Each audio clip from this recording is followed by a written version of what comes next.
Assalamualaikum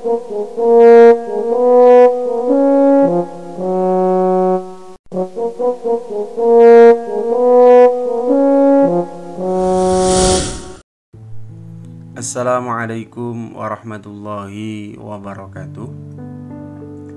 Bismillahirrahmanirrahim. Alhamdulillahirabbil alamin.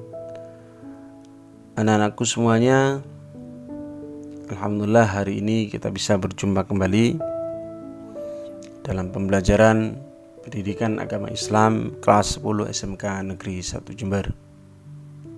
Alhamdulillah anak-anakku, pada hari ini adalah tanggal 16 Agustus 2021. Tanggal 17 Agustus, tepatnya besok pada hari Selasa, kita akan memperingati hari kemerdekaan negara kita, negara Indonesia.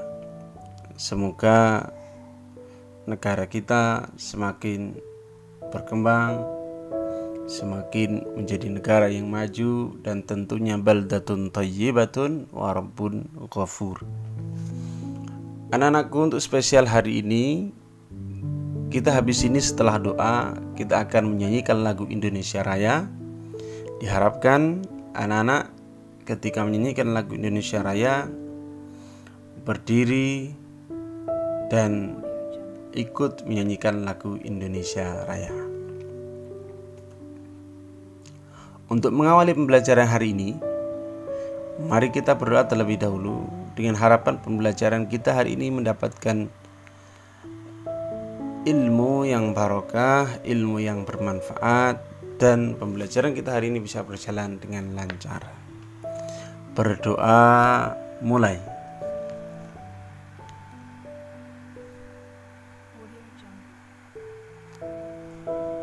Berdoa selesai.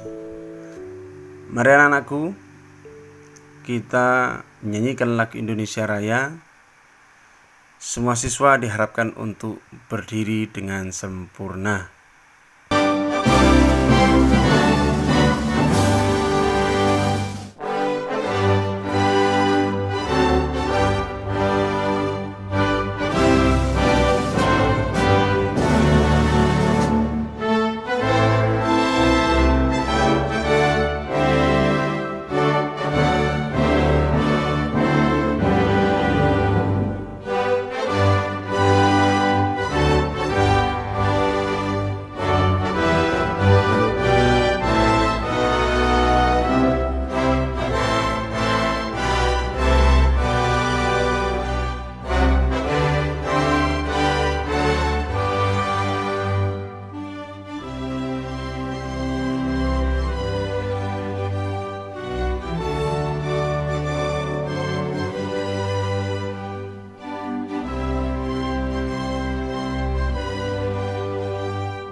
Harap duduk kembali. Baiklah anak-anakku, kita lanjutkan pembelajaran kita hari ini. Saat ini kita masih sampai pada bab tentang larangan mendekati perbuatan zina. Pada pertemuan yang lalu kita sudah bahas dari pengertian zina, kemudian hukum zina itu sendiri, kemudian hukuman bagi pelaku zina atau pezina. Saat ini kita membahas tentang ayat Al-Quran tentang larangan mendekati zina. Banyak ayat Al-Quran yang menjelaskan tentang larangan untuk kita mendekati zina. Jadi Allah tidak hanya melarang perbuatan zina, bahkan mendekati saja Allah melarangnya. Salah satunya dalam Quran surat Al-Isra ayat 32 yang berbunyi wala taqrabuz zina innahu kana fahisyatan wa sa'a sabila. Dan janganlah kamu mendekati zina. Zina itu sungguh sesuatu pekerjaan keji atau perbuatan keji dan suatu jalan yang buruk.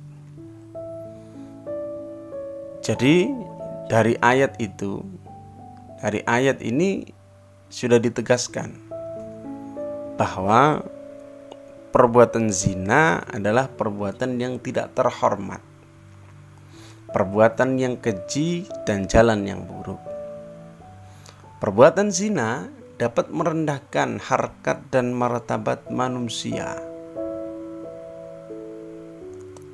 Di dalam keterangan yang lain, zina itu ada yang dikatakan zina kabir, zina shogir.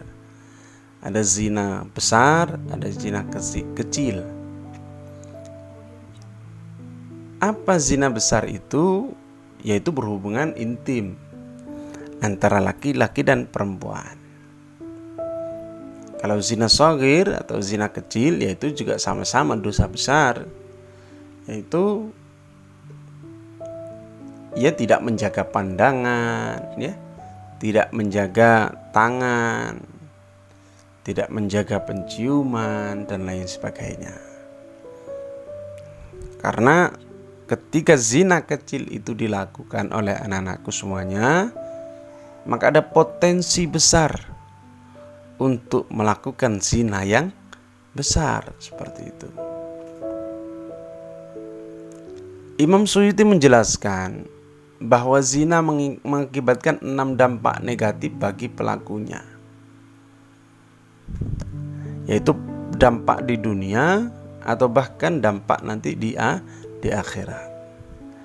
Dampak di dunia setidaknya dia akan merasakan 3 hal ini. Satu adalah menghilangkan wibawa manusia. Sudah jelas, perbuatan zina adalah perbuatan yang tidak lazim di kalangan manusia atau khususnya kalangan umat Islam. Pelaku zina akan kehilangan kehormatannya, martabat atau harga dirinya di masyarakat. Bahkan pezina disebut sebagai sampah masyarakat yang telah mengotori lingkungannya, sehingga tidak lagi dihormati oleh manusia yang lain. Kemudian mengakibatkan kefakiran. Perbuatan zina akan mengakibatkan pelakunya menjadi miskin, sebab ia hanya akan selalu mengejar kepuasan birahinya. Nah, untuk mengeluarkan nafsu birahinya itu tidak sedikit. Banyak orang kaya, kemudian dia selingkuh, dia gunakan uang, dia gunakan hartanya untuk membayar wanita, ya, membayar, ya, tidak murah seperti itu, sehingga itu bisa menyebabkan dia kemiskinan. Dalam kondisi yang lain, ketika wibawa sudah turun, ya, nama baik sudah hancur di kalangan masyarakat, maka orang pelaku zina itu juga sulit akan mencari kerja, mencari rezeki. Karena apa? Karena dia sudah tidak dipercaya oleh orang lain seperti itu. Kemudian mengurangi umur. Perbuatan zina tersebut juga akan mengakibatkan umur pelakunya berkurang lantaran akan terserang penyakit. Karena apa? Karena dia apalagi melakukannya tidak hanya dengan satu orang wanita, misalnya tidak hanya dengan satu orang laki-laki, ya, maka potensi dia akan punya penyakit seperti HIV, AIDS, infeksi AIDS dan infeksi saluran kelamin dan lain sebagainya, itu potensinya sangat besar.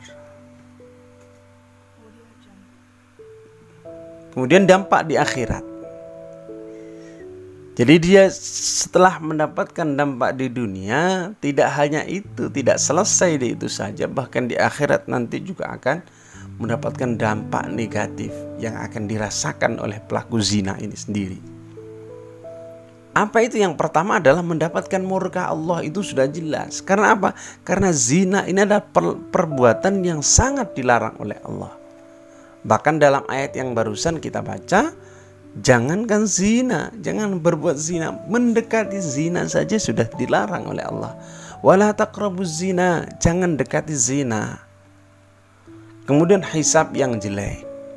Perbuatan zina merupakan kabair.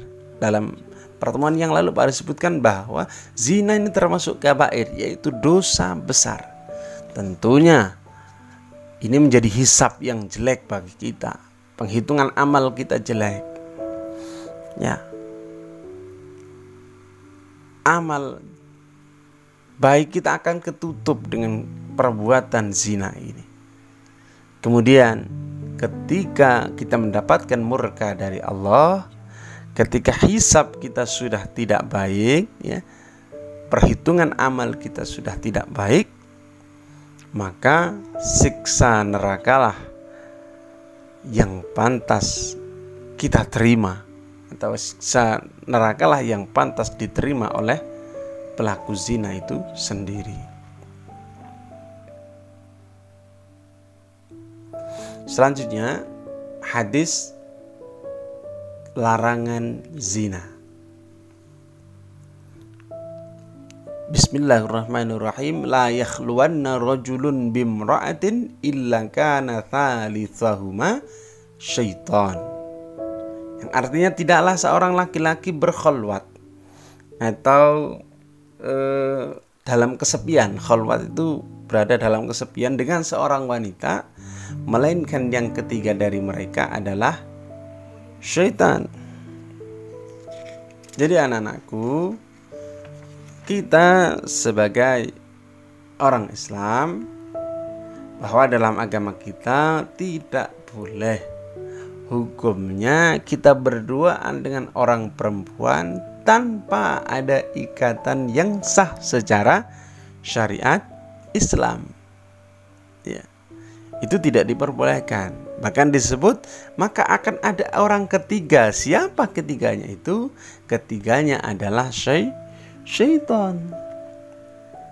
Maka kita harus berhati-hati. Kita harus pintar-pintar cara menghindari perbuatan zina ini. Nah, ini ada tips untuk menghindari perbuatan zina. Yang pertama adalah menjaga pergaulan yang sehat. Ya, kita harus pintar-pintar mencari teman, ya, mencari sahabat. Ya, beruntunglah bagi kita ini kalau kita dalam kondisi pergaulan punya teman yang baik, yang selalu mengajak kepada hal yang positif. Lah, itu beruntung. Memang teman-teman yang bisa mengajak kita kepada yang positif itu yang harus kita ikuti, seperti itu. Atau paling tidak, ketika Anda tidak bisa mendapatkan teman yang baik, satu, kalian juga pastikan bisa jaga diri. Yang kedua, kalau bisa kita yang mengajak kepada teman kita itu ke jalan yang baik, melakukan hal yang positif. Yang kedua adalah menjaga aurat. Anak-anakku, kalau kalian semua menjaga aurat, terutama ini untuk anak perempuan, ya, kalau Anda menjaga aurat Anda, maka orang laki-laki juga tidak akan tergoda, seperti itu. Jangan umbar aurat kalian, ya. Aurat kalian boleh dibuka hanya kepada mahram kalian kelak, yaitu siapa? Suami kalian sendiri. Kemudian menjaga pandangan. Nah, ini bisa untuk laki-laki, perempuan juga bisa. Laki-laki menjaga pandangannya, ya. Jangan ketika melihat seorang perempuan, ya, seorang perempuan melotot, wah, jangan, ya. Seperti itu, dijaga pandangannya. Kemudian yang ketiga, menjaga kehormatannya. Orang perempuan itu diciptakan oleh Allah dengan penciptaan yang sangat indah. Dia diberikan anggota tubuh yang sangat indah oleh Allah. Dan tubuh yang sangat indah itu Allah sediakan untuk mahramnya atau untuk suaminya. Untuk suaminya perempuan tersebut. Maka dari itu jangan sampai kehormatan itu diberikan kepada orang yang tidak berhak. Artinya bukan suami Anda. Kasihan, jangan sampai suami Anda nantinya mendapatkan barang bekas sudah dipakai oleh orang lain. Jangan, kasihan. Kemudian yang ketiga adalah meningkatkan aktivitas dan rajin berpuasa. Karena memang orang nganggur itu kalau tidak ada kerjaan maka pikiran kemana-mana. Maka dari itu perbanyaklah aktivitas, sibukkan diri kita dengan hal-hal yang baik Sibukkan diri kita dengan hal-hal yang baik sehingga kita tidak bisa memikirkan hal yang lain, khususnya hal yang negatif. Itulah anak-anakku semuanya, pembelajaran kita hari ini. Semoga kita semua bisa terjaga dari perbuatan keji ini, tidak sampai terjerumus terhadap perbuatan atau pergaulan bebas dan perbuatan zina. Anak-anakku semuanya, pada masa seperti ini perjuangan kita melawan COVID-19 belum usai. Bertepatan pada hari ini atau besok pada hari Selasa kita akan merayakan peringatan Hari Kemerdekaan 17 Agustus 2021, Hari Kemerdekaan Indonesia yang ke-76. Semoga dengan perayaan Hari Kemerdekaan ke-76 RI ini masyarakat bisa semakin kuat dan Indonesia bisa semakin jaya. Insyaallah menjadi negara maju dan negara yang baldatun thayyibatun wa rabbun ghafur. Kurang lebihnya mohon maaf. Ihdinas syiratal mustaqim. Assalamualaikum warahmatullahi wabarakatuh.